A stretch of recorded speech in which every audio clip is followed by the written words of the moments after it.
I'm an airline pilot and I've seen cities all over the world, but when I took my wife and two boys to Lisbon, it completely surprised me. Affordable, beautiful, kid-friendly, and way easier than most European cities. Here are 5 reasons Lisbon might be the smartest family trip you can book. I'm Aash, pilot dad, and this is Sky Crew Adventures. Real family travel from someone who actually goes there.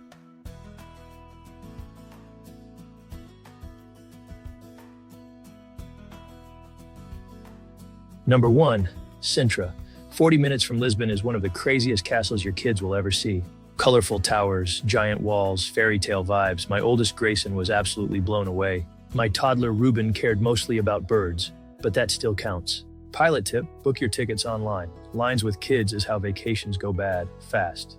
Number 2, the Lisbon Oceanarium. Honestly, world-class massive central tank. Sharks, rays, jellyfish, kids are locked in. Adults love it too. And the waterfront nearby gives the kids space to burn energy. Number 3, Tram 28. This is sightseeing without exhausting your family. Lisbon is hilly, really hilly. Ride the iconic yellow tram through the best neighborhoods.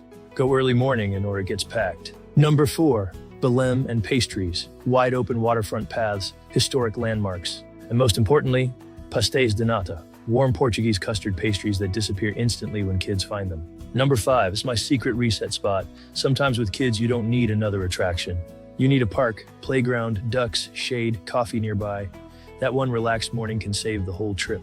Miradouro da Graça, pilot's pick, at sunset. Free view, unreal skyline. Less crowded than the famous spots. Bring snacks, let the kids run, and enjoy one of the best sunsets in Europe. So if Europe feels expensive, stressful, or too hard with kids, start with Lisbon. If you want real family travel advice from an airline pilot who's actually done it, subscribe. Next episode, the most underrated city in Asia for families. See you up there.